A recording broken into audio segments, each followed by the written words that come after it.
Georges Simenon's Maigret, A Man's Head. Dramatized by David Cregan. Starring Nicholas Le Prevost as Chief Inspector Maigret, with Julian Barnes as Simenon and Ron Cook as Sergeant Lucas.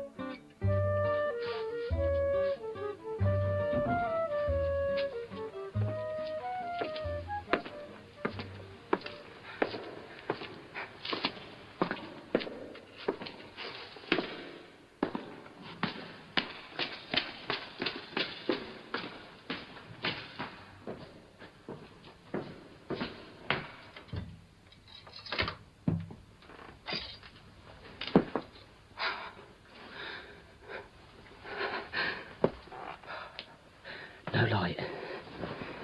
Mustn't use the light. So, over on the bed, if I can just reach...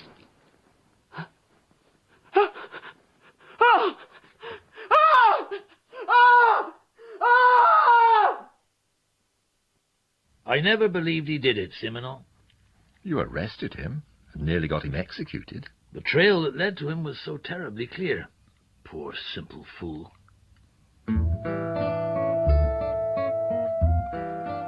What were you doing in a rich woman's house in a wealthy suburb like Saint-Cloud at 2:30 in the morning? I don't know. Oh, really? How did you get back from Saint-Cloud to your lodgings in central Paris? I don't know. And where's the knife? I didn't kill anyone. Look, Sonny, you were in the Pavillon Bleu nightclub in Saint-Cloud until 2:15 a.m.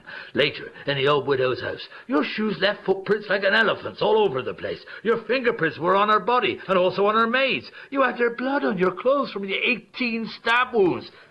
It has to be you, doesn't it? I didn't kill anyone.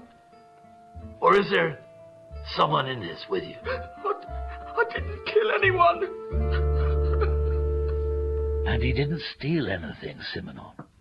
The Henderson house was a jewel box in Aladdin's cave, but poor Joseph Ertin, whose job was delivering flowers for a florist in the Rue Sèvres on a tricycle, a 30-year-old nobody on a pitiable wage whose only pleasure was romantic novels. Oh, dear. He didn't steal a thing from the old American widow. So why would he kill her and her maid so horribly? He was mad? No. There was another brain behind this. I was away when he was sentenced. Otherwise, I'd have argued with the prosecuting magistrate. Monsieur Camellia. What I did instead was to arrange the boy's escape just before they chopped his head off. If this goes wrong, Maigret, your career will be... It'll only go wrong if you talk, Monsieur Camellia. And then there'll be a very thorough inquiry. Look, he's climbed up on the top now. Jump, go on, jump. Now run for it. And lead me to the real killer. He is the real killer. And you've let him go. We've let him go. You're in this, monsieur. Oh, don't worry. Dufour and Janvier will follow him closely. You didn't worry, Maigret. Young Ertin could have been mad, of course. Someone certainly had been, I thought, looking at the photos of those hacked-up bodies. That night, I smoked my pipe solidly for 6 hours, looking over them for something we might have missed. Dufour? Oh, good heavens, Chief. I can hardly see across the room. Where's Ertin now? He's sleeping in a riverside cafe, the Sit-and-Get near Issy. Dreary, but comparatively smoke-free. Did he go straight there? No. He led me and Janvier a real dance, looking into bars, cafes, restaurants, even the closed ones. Once he broke down and cried. Did he ever look behind him to see if he was being followed? No. I'm right, you see, I'm right. He was expecting to be freed, so there must be someone else. Is it worth risking your career, Chief, just because you feel... Yes. Go back to the Sit-and-Get and wait with Janvier. Me? Yes, you. I suppose the patron there has a record. They usually do. So be heavy if you have to be. Try not to let him know who he's got staying there. The Sit-and-Get's a seaman's cafe surrounded by warehouses, rubbish dumps and cranes. There are some scrubby trees, a few barges, probably brothels. You often nose round those places. Not this time, Monsieur Simenon. Typical of Paris, the opposite bank is all luxury flats and smart hotels, acres of marble, crowds of hall porters, and a comforting view across to the squalor. Just the view I needed to see if anyone approached our runaway prisoner. I marched into the hotel that had a room opposite the Cité-Anguette, and I asked at once for a pair of binoculars. Police judiciaire, so be quick about it. You were snappy. My nerves were stretched a bit. The bait had been set. With the binoculars, I could see across into the cafe's one bedroom where Ertan was sleeping in his boots. The day passed very slowly. I watched Dufour in the bar eating tartine after tartine. The young detective Janvier hung around outside, bored to death. And then, as the autumn afternoon finally grew dark, something did happen. The phone rang, and there was Monsieur Comelio. Where the hell have you been? That awful rag the Sifflets got hold of a letter, giving away the whole story. It's all over the front page that the police are behind this escape, and that Ertan doesn't know that we planned it. Should the law play ducks and drakes with a simple-minded murderer, that sort of thing? Well, I warn you, Maigret. Switchboard, give me the police judiciaire. Quai d'Orfèvre. Quick. Sergeant Luca. Yes, Chief, I'll go at once. The Sifflet, and where did they get the story? I'll be as gentle as I can with the editor. And then I got through to the Cité-Anguette. By the light of the cafe's one bulb, I saw the phone ring behind the bar and the patron answer it. Let me speak to the man sitting by the door, eating his fifth tartine. Come on, come on. God, it's going to be too late. Hello? Dufour, a man has just come into the bar with a copy of the evening paper and left it on the table near the window. Get it, quick. Where are you? Just do it. Ertan's come down and is heading for the paper. It'll drive him crazy if he reads it. All right. Excuse me, monsieur, I think that paper's mine. Can I just, no, just... Oh! You drive me mad, you policeman. Ertan hit him with a soda siphon. At that moment, a boat went past. All I could do was rush for a taxi as it began to rain. Where's Ertan? Janvier? He escaped in the dark, Chief Inspector. Dufour? The ambulance men said he was all right. Chief, I'm sorry for losing Ertan, but I did try to follow. It's all right, laddie. That letter to the evening paper was a bit of a shock. You shocked? Someone in the case was mad, and they seemed to know more than they should. They were certainly playing an uncomfortable game with me, and with the miserable Ertan. It was the good Sergeant Luca who found a clue as to where this joker might be found.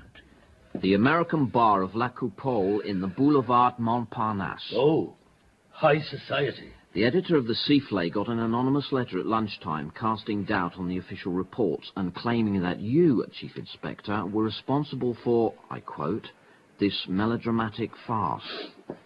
Do we have this masterpiece? I gave it to Moore. Oh, little Monsieur Moore. So good with handwriting. The author wrote with his left hand to disguise himself, is probably very talented, and may be suffering from a fatal disease affecting his psychology.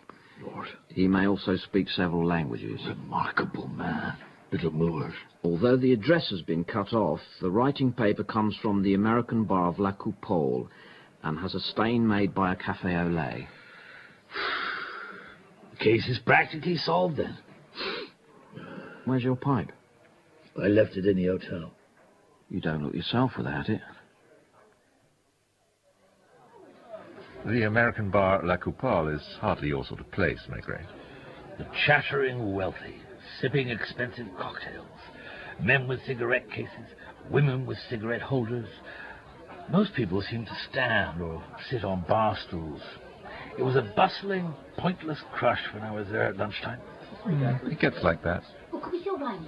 While every police station in France was looking out for Joseph Ertan, by now probably starving, here was I in a place where just a cup of coffee cost the earth. Bizarre. Some of the clientele are quite intelligent, Inspector. Hemingway, Stravinsky, Satie. I go myself. There was a girl reading a Russian newspaper, drinking a glass of milk, and a strange, gaunt young man with red, frizzy hair, very long and wild, sitting at one end of the bar, completely out of place, but looking like an old habitué. He wore a shabby suit, and he radiated arrogance, so that no one spoke to him or shook his hand as they went past. He was very slowly eating a pot of yogurt, and clearly he had no money. Suddenly, the revolving doors swept a new American couple into the bar. William! Edna! Oh, Dorothy! A whiskey soda for Monsieur Kirby and a rose for Madame. Back from Biarritz already? Oh, it was ghastly and raining worse than here. I mean, you simply can't imagine. And the French road. I know. The Kirbys. The Kirbys. He was the nephew of the murdered Mrs. Henderson, from whom he inherited the house in Saint-Cloud, and, they say, between 15 and 20 million francs. I know. His car, parked outside, was chromium-plated. We'd met during the case, and he offered me a cigarette in his well-dressed, well-pressed way. Oh, but of course you only smoke a pipe. I don't think I've ever seen you in this place before. No.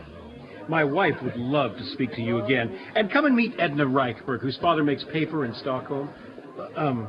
Is the news true? Pardon? With the murderer, you know. Oh, there's nothing to worry about. Really? Well, join us for a drink then. You know my wife, and this is Miss Reichberg. Among other things, the skating champion at Chamonix last year. A letter for you, Miss Kirby. Oh, thank you. And 2 more whiskey sodas, please, Doc. Outside, the chromium-plated car glittered in the dull, wet morning, while a pathetic figure wandered about beside it. He shuffled through the crowds towards the door of the bar, dragging his feet, and gazed in at us with red-rimmed eyes like a ghost. He was Joseph Ertin, there, within speaking distance of me, utterly exhausted, physically and mentally. Suppose he'd seen you? There were so many people crushed in there he couldn't have. I could even feel the contours of Edna Reichberg's body. One doesn't expect to be offered cocaine at the Ritz. Oh, come and stay with us at the George Sand to be safe, Edna. Okay. What's in the letter, darling? Nothing. Oh, perhaps we should be going. We're meeting friends for lunch, and I need to check the exchange rate. I couldn't believe that something wouldn't happen when the Kirbys left. They went through the revolving doors, taking Edna with them. Oof, sorry about the rain. Not your fault. And passed very close to Ertin. I was on tenterhooks. But he looked right past them. And he was so changed, so dirty, they couldn't have recognized him from the press photos. They got into their shiny car and drove off. Glancing in one of the mirrors that covered the walls of the bar, I caught sight of a slight smile, full of sarcasm, and 2 bright eyes under thick eyebrows. In a second, the wild-haired young man was gazing again into his pot of yogurt. Waiter. Monsieur? Just do me a favor, will you? Ring the police judiciaire and tell him to send Sergeant Luca here as soon as he's free. The bar drained. The waiters cleared the tables. The Russian girl left. The young man, now alone, sat hunched up over his yogurt pot. Luca arrived by taxi, was astonished to see Ertin now dozing on a seat in the drizzle, and wanted to act at once. Shall I put the handcuffs on him? Just follow him when he leaves and don't lose him. Out you go again. I was hoping for a drink. Waiter, where are my caviar sandwiches? 3 caviar sandwiches. Yes, 3. And vodka. Yes, and cigarettes. Jutain. Abdullah. Right, that'll be 30 francs for the sandwiches, vodka 6, up to 22, which makes... No, 50... I'll come back and pay you tomorrow. You've no money? No. Well, if you live nearby, we could send someone with you to... I've no money at home either. Ah. Pierre, go and fetch a gendarme, will you? You sure you've no money? I think that's what I said. That sounded very cool. He'd have loved to hear you say that. 2 gendarmes arrived on their bicycles and took him off, 1 on each arm. He seemed grateful. Oh, gentlemen, thank you so much. As the party left by the door, Ertin stood up facing them. I couldn't make out his expression. But when the gendarmes took the strange young man away, he turned, as if blinded, and slouched off into the damp autumn afternoon. Luca followed. I asked Bob, the waiter, what he knew about his odd customer. He's a Czech, name of Radek, has his letters addressed here. What does he do all day? Drinks 2 Café Cremes very slowly and eats a pot of yogurt. Sometimes he writes. I've never heard him say a thing to anyone. Monsieur Radek, you know what you're charged with? Oh, it's you, my bovine fellow drinker from La Coupole. May I smoke? No. What have you got to say? That I would like to smoke. Can I see your passport? But of course... You realize you're liable to 15 days? First offense, so the sentence will be suspended. Says here you're a medical student. My professor will tell you I was his best pupil. I take it you are a special sort of policeman? A special sort, yes. He didn't recognize you, Maigret. Of course he did. That was almost the point. He began to paint a pretty full picture of himself later in the night cell, especially for me. I never knew who my father was.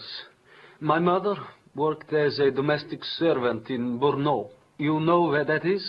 Yes. Ah, well done. But she died 2 years ago. Cancer of the spine, the poor people's illness. What are your current means of support then, Sonny? May I call you Sonny, too? Well, my mother was alive. She used to send me money for my studies. I was her only son and very bright, so she would have gone through hell for me, naturally. Since then?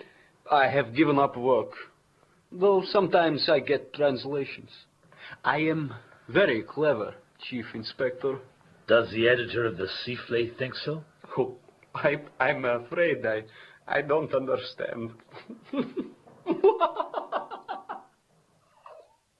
But he did understand. Of course. I didn't want to play his game, so I asked the duty inspector to let him go in the morning, when young Janvier could redeem himself by trailing him. I went off to the Georges V, where the foyer was full of dinner jackets and fur coats going out to dine. William Kirby, for example, was changing money, and the hotel clerk was handing him 100-franc notes pinned together in bundles of 10.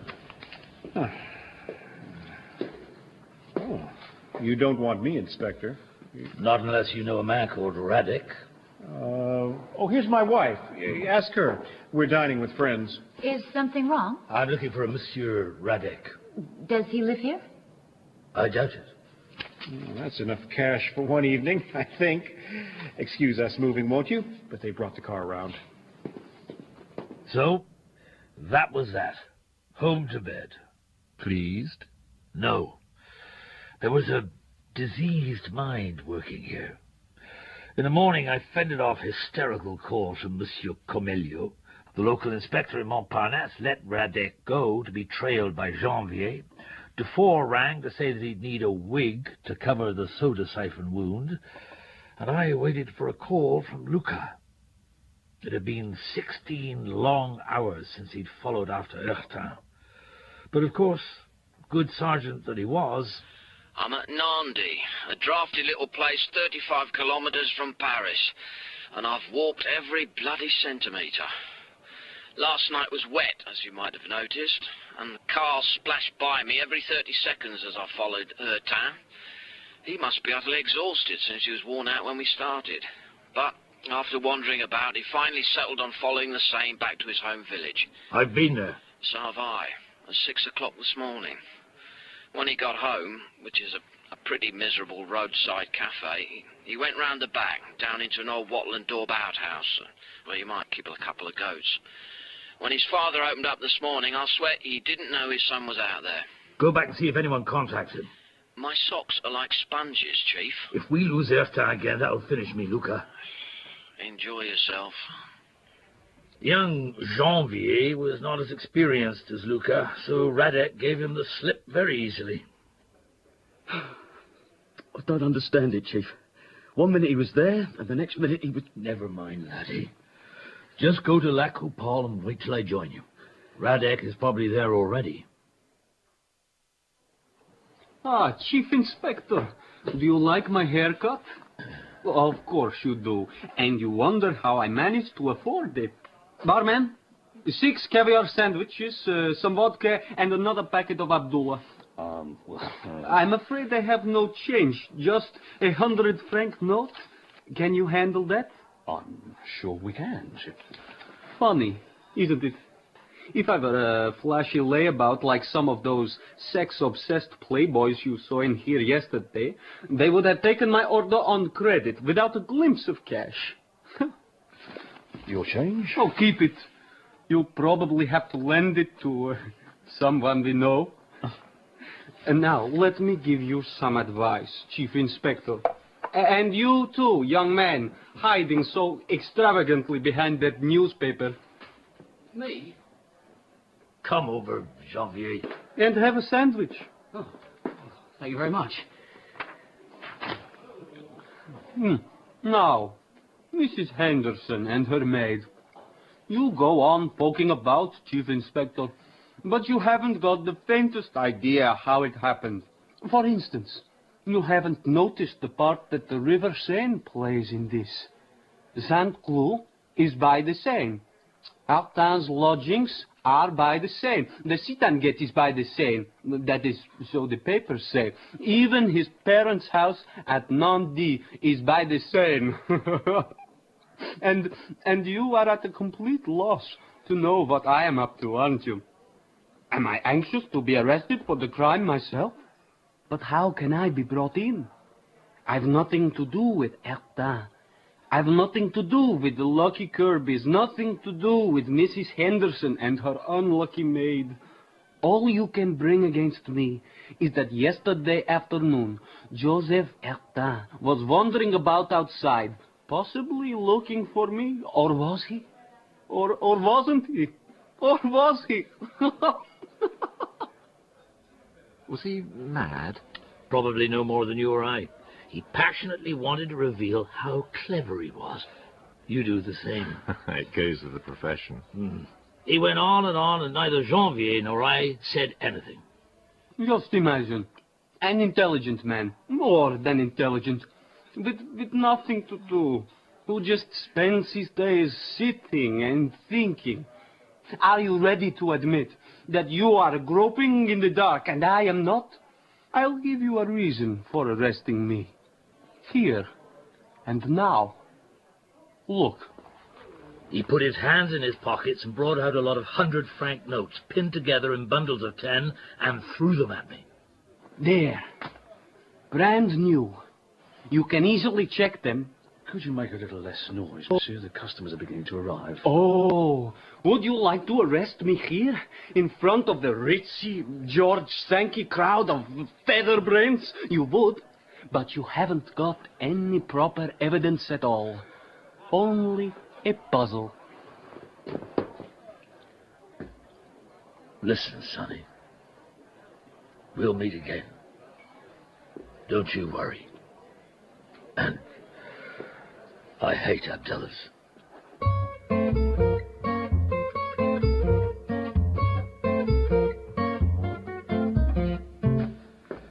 These seem to be the notes that you changed for Mr. Kirby last night.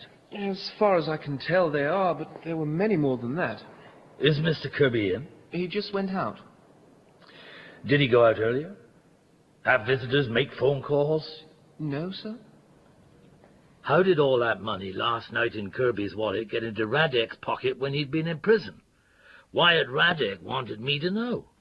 And the question of the Seine, was that important? Was it? He fed me information all the time. I couldn't tell which bits mattered. At any rate, I took a taxi and went to Nandy. Just wait here. I'll walk into the village.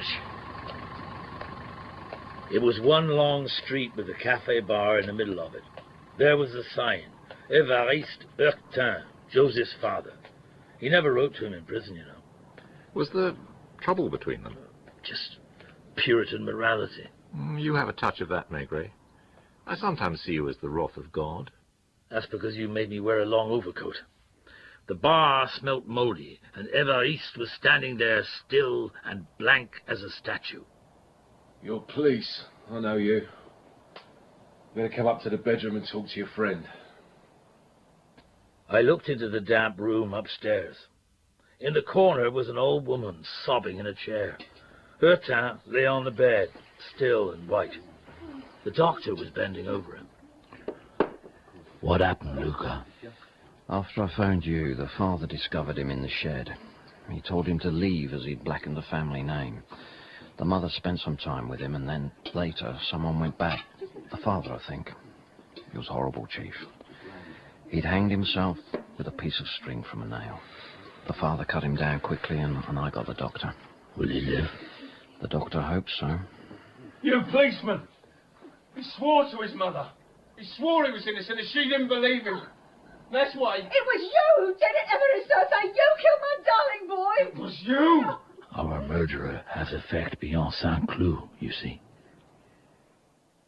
Saying the name decided me to call on the House of Death in the suburbs to try again to find some proper evidence. It was still deserted. The path was covered in leaves. I still had a key. Once it had shone with all the glitterati of Europe. Wonderful conversation, parties, politics. Now the huge place was dying like the mouldy cafe bar in Normandy. The old widow had retreated to a few rooms upstairs, in one of which... Unlock it, please.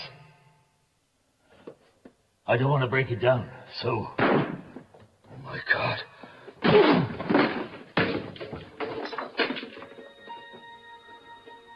Oh. Through the mouth. And you were so carefree.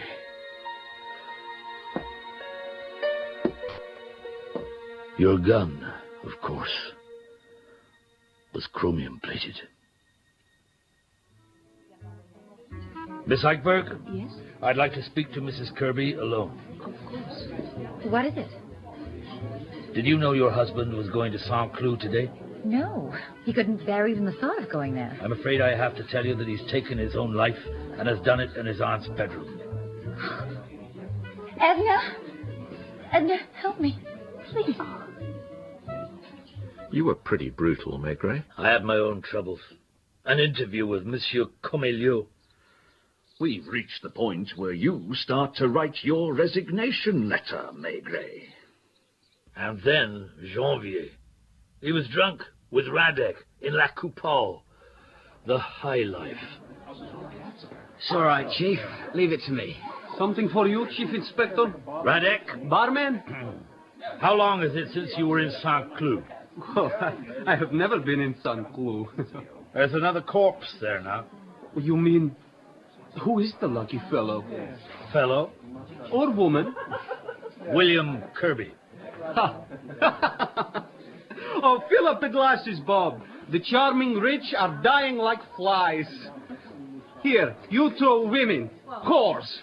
There's a 1,000-franc note on the floor. Just get down and fight for it, will you? And who owned it earlier, Chief Inspector? No! Now, Monsieur Maigret, since you have taken it into your head to follow me around with this pleasant young man, let's stay together and enjoy ourselves, shall we? All right, girls, there's another. And really fight this time. Fight each other. I thought of the lonely house in Normandy, and he sickened me. You don't ask many questions, do you? One problem I did solve easily. The money. It had gone in a packet to a post-restaurant address with initials only on it. M.V. A man of Radek's description had picked it up when poor Janvier had lost him. And I suppose Kirby had posted it in the Ritz, though I was sure the two men didn't know each other. When I reached my office next morning, Radek was sitting in my chair. Have you come to tell me something?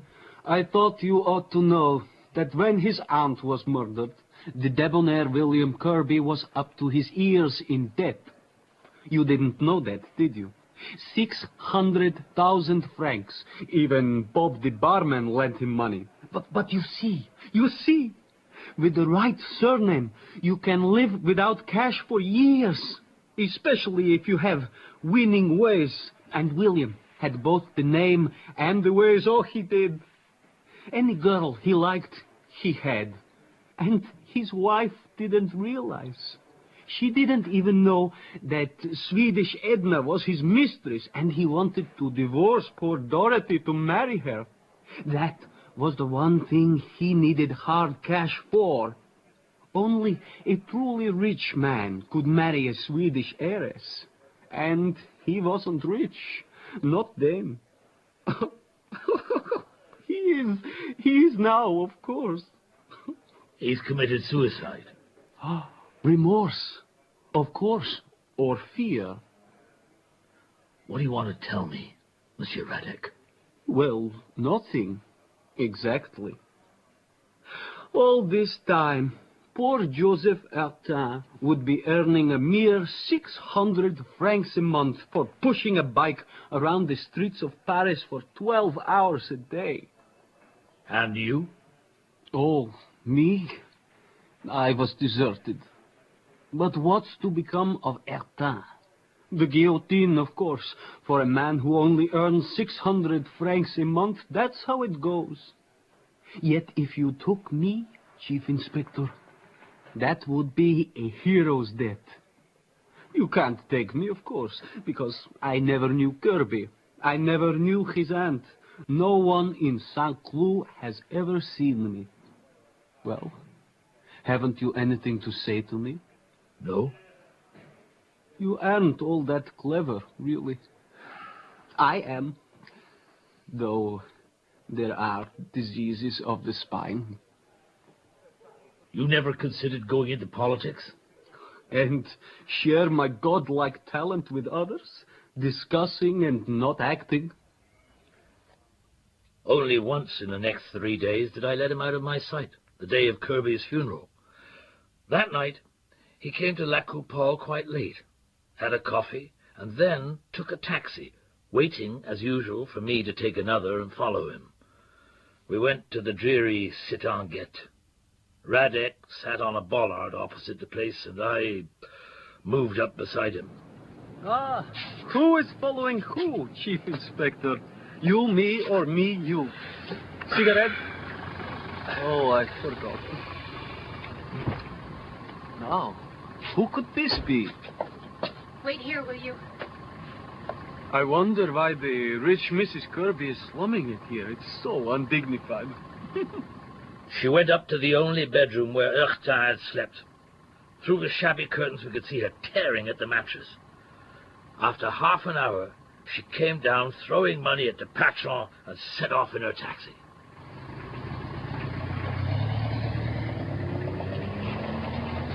Goodness. Shall we follow her, Chief Inspector? In procession? I'll come with you. She's going to St. Cloud, you know. Really? Oh, yes. We're on our way.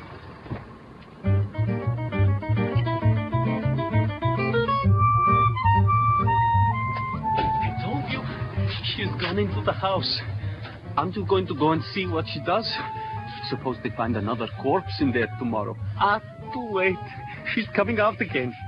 Karin, could it be the knife? Shall we follow her and arrest her? No. I think we'll go in, as you suggest. Come along. What? Let's go and look, Radek. Perhaps Mrs. Kirby got a mysterious letter explaining that her husband was his aunt's murderer and that French law forbids murderers or their wives to inherit from their victims. Perhaps it said that the incriminating knife was at the cafe or possibly here, suggesting she should come back tonight to pick it up to save her fortune. Chief Inspector. Perhaps the letter also revealed that Edna Reichberg was her husband's mistress and accomplice in the killings. Perhaps Edna got a letter, too, suggesting that poor Dorothy shot the debonair lover and that he didn't do it himself. Revenge, that letter might have said, could be taken by waiting in a cupboard here where there was a knife conveniently placed. Monsieur Maigret. And perhaps a rather dull policeman intercepted such letters that Georges Sank and persuaded the ladies to go along with them. I wonder if there's a body in the cupboard here. Let's go, Chief Inspector. No. Oh, thank goodness you've come. I thought I'd suffocate. Wait! You should know, Miss Eichberg, that this is about judging the wealthy and the useless, and you are about to suffer the perfect judicial execution for being just that. Put away your gun, Radek. Janvier removed the bullets earlier in a brief moment of sobriety. His confession is almost triumphant. Oh, it is, Monsieur Comelio. He was dying, and he felt his talent, his genius, according to his mother, was not as great as it had been. He needed to plan something perfect to fight off his despair, and he still thinks, he'd done it. As he was learning to loathe the world of La Coupole, limited to his daily pot of yogurt, the idea of punishing the place, or someone in it, led him to think about the perfect murder. But having committed it, he needed applause to confirm his talent, and the only way he could get that was to show me proudly what he'd done, me, his pursuer. And that, of course, meant getting caught and making his triumphal confession. He started toying with his murder plan there in the American bar, among the hated privileged. And one night, William Kirby, with some friends, read a report from an evening paper. Here's a fool murdered an old woman for the 20 francs in her purse. I'd give 100,000 to anyone who'd rid me of my mean old aunt so I could live free of embarrassment. To Radek, sitting in the corner, those words came like a heaven-sent opportunity. I went to the lavatory in the other bar, wrote a letter saying I was prepared to earn the money and to send the keys of the St. Cloud house to a poste restante address under the initials MV. The letter was delivered to Kirby by the waiter, whose job that is, and unobserved in my corner, I watched it arrive. Kirby read it and laughed. But he never noticed me. Not even when he shot himself had he noticed me. He never noticed anything beyond his own pleasure. Naturally, the St. Cloud key came the next day, as I'd suggested. As soon as possible, of course, I began training the ridiculous Ertin whom I'd seen riding about on his deliveries. Joseph, you could live the life of all the people you read about in your novels.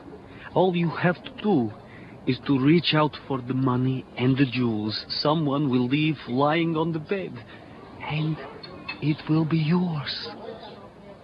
In cafe after cafe, Monsieur Comelio, never giving his name, he persuaded the lonely boy to do his bidding, until, on a chosen night, Radek went in and killed mercilessly the two women in St. Cloud. He had socks over his shoes. He wore gloves. He waited the far side of the maid's room door for poor Ertin to fall into his trap. As arranged, after waiting in a nightclub, the boy came in, crept up the stairs, reached out for what he thought were going to be jewels, and felt instead the body of Mrs. Henderson.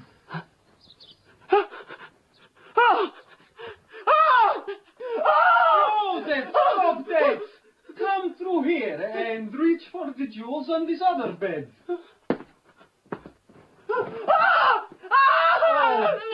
Oh dear, another corpse. Now, I have to tell you, Joseph, you'll be arrested for these killings. Oh, yes, you will. And I have to tell you, too, that with all the footprints and all the blood on your clothes, no one will believe you didn't do them. No, not even your family. However, if you keep quiet, I will arrange your escape, even if it is on the morning of your execution. I promise I will do it, but only if you never mention me at all. Which will be easy, since you don't know my name nor where I live, and I expect you've forgotten the cafes where we met. I'll take you home now in a taxi, and if you hide in the back, keeping out of sight, things might go better for you. The killer then waited like a fox, Monsieur Comelio, watching Kirby, who had no idea this figure in La Coupole was the man he was to send the money to. Because, you see, To make the strain on Kirby worse, Radek didn't claim the money for the murder until long after the trial, intending to wait until the moment the young man was executed. However, another moment came instead. He told me it was the most exquisite climax in his life. He decided to send a letter to Kirby just after he realized I had freed Ertin. The letter said he wanted the cash sent at once to the same post restaurant, and that Kirby should expect to be asked for money again and again for the rest of his life. It brought this moment of supreme satisfaction. William! Edna! Dorothy! A whiskey soda for Mr. Kirby and a rose for Madame. You were all there together. Kirby, his wife, his mistress, Ertin, and yourself. The whole cast, unknowingly interlocked. And none of you had noticed me. Back from Biarritz already? Oh, it was ghastly, and raining worse than here. You simply can't imagine. And the French Road. I don't think I've ever seen you in this place before, Monsieur Maigret. Into the scene came my letter. Oh, Chief Inspector, it was a marvelous feeling. I was more than a criminal. I was an artist. I was God. My wife would love to speak to you again and come and meet Edna Reichberg, whose father makes paper in Stockholm and who, among other things, was the skating champion at Chamonix last year. A letter for you, Miss Kirby. Oh, thank you. And 2 more whiskey sodas, please, Bob. Right. I watched him open it. It was his death sentence, for I knew he was weak and would kill himself under the pressure of blackmail. And no one would suspect that I had done it. What's in the letter, darling? Nothing. Perhaps we should be going. We're meeting friends for lunch, and I need to check the exchange rate. Radek was never quite so happy again. I think I owe you an apology, Chief Inspector, for casting doubt on... No, Monsieur Comminio. We all make mistakes sometimes. And anyway, it's all over now. And all forgotten. More or less. Radek asked you to go to his execution, Maigret, where he once said he'd give you a hero's death. Did he? No. He tripped on the scaffold. I was sorry about that, and he, of course, was furious. But it was better to be angry than to whine, don't you think?